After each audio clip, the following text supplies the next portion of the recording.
এই শীতের মধ্যে আপনার মুরগির ডিম প্রোডাকশন কমে যাচ্ছে, তাদের জন্য এই ভিডিওটি কখন কি করতে হবে এবং কি ওষুধ খাওয়াতে হবে তাদের জন্য ভিডিওটি। তো ভিডিওটি না টেনে সম্পূর্ণ ভিডিওটি দেখবেন। তো আপনার মুরগি যদি শীতের মধ্যে ডিম প্রোডাকশন কমে যায় তখন কি ওষুধ ব্যবহার করবেন। আপনার মুরগি যদি ডিম প্রোডাকশন কমে যায় তাহলে আপনার কিছু করণীয় আছে। যেমন আপনি নিচের যে লিটার আছে সেটা সবসময় গরম রাখবেন রোদের মধ্যে, আর তারপরে হচ্ছে লাল বাতি ইউজ করবেন রাতের বেলায়। আর ঔষধ হিসেবে আপনি রেনাকেল, তারপরে হচ্ছে আপনার জিংবেট, তারপরে হচ্ছে আপনার বিটা 3, এই ওষুধগুলো নিয়মিত খাওয়াবেন একটানা 5 থেকে 7 দিন, দিনে 2 বার।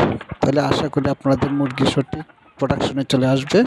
আর সঠিক পরিচর্যা করবেন, যদি সঠিক পরিচর্যা না করতে পারেন তাহলে কোনোভাবেই ফুল ডিম প্রোডাকশন আশা করা যায় না। আর দিনে 2 বেলা লেয়ার 1 খাবার দিবেন, সকালে এবং বিকেলে লেয়ার 1 দিবেন। দুপুরে প্রাকৃতিক খাবার হিসাবে ঘাস বা ধান, গম, ভুট্টা ব্যবহার করতে পারেন।